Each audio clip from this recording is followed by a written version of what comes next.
Here we are in the THP Tech Studio checking out the Z-STAR lineup from Srixon. There are now 3 balls to take a look at, starting off with the regular Z-STAR, moving into the XV, which you're all very familiar with. We now have a middleman candidate. It is Srixon's Z-STAR Diamond. Great looking golf ball.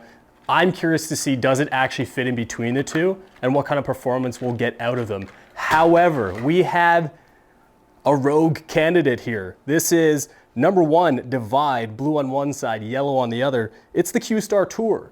Are you having a conversation about that when you look at Srixon's golf balls right now? Or are you leaning hard into Z-STAR when you're looking for your next golf ball? I think this one's going to be a hit in Q-Star Tour. Let's see if that performance applies after hitting a bunch of swings and letting the data do the talking.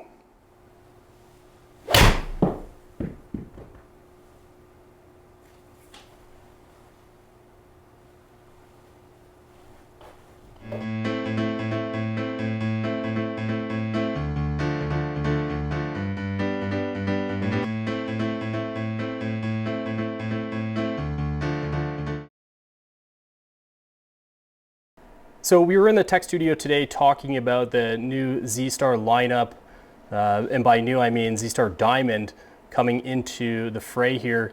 But as someone who's searching for a new ball this year, I thought it'd be fun to bring in Q-Star Tour, that sort of bridging that gap aspect into urethane high-end quality golf balls. We'll leave Q-Star Tour to the end because I think, as you can see, it's a very interesting story to tell here. And rather, I'd like to talk through the Z-STAR lineup in total first, because the intent here with Srixon's new Diamond release is to bridge the gap between Z-STAR and XV. Now, it's pretty clear what happened here. Z-STAR had the least amount of ball speed and, at least from a Z-STAR perspective, the least amount of backspin. Moving into Diamond, I actually found the best performance from a ball speed perspective, and that sort of middle line spin. And then finally moving into XV, I got great ball speed by comparison to Z-STAR, but a little bit more spin based on Diamond.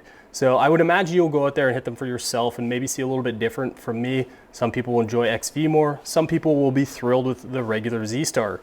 As it turns out, I am very much a low-end urethane price point guy, and Q-Star Tour might be the go-to here. I love the lower spin, and I love the ball speed performance. It's kind of a shocker. This is a great ball, and I'm definitely going to give it some time this year. The one thing I want to focus on before we wrap up the video is the launch. If you'll notice on the table view top left, it's the average all. You'll see that Z-STAR is actually the lowest launching of the 4 balls, and you'll notice that XV is the highest, at least initial launch. Q-Star peaked the same, but it's definitely launching higher than Diamond and Z-STAR. I think that represents really well based on the chart you'll find on Srixon's website, and I'm really happy to see that. Now, at least from a carry distance perspective, once again, I'm going to lean on Q-Star here purely because I hit a fairly high ball, which means it's going to plummet. I think for those who are looking to get a little bit more action around the green, once again, we're talking about an 8-iron here. So XV, Diamond, I mean, those things will stop on a dime with the spin that they're represented here. So go ahead, hit them for yourself. There's clearly a 4th candidate in the Srixon lineup that you should definitely check out in Q-Star Tour, but take a look at all Z-Stars and Q-Stars and let us know what you think.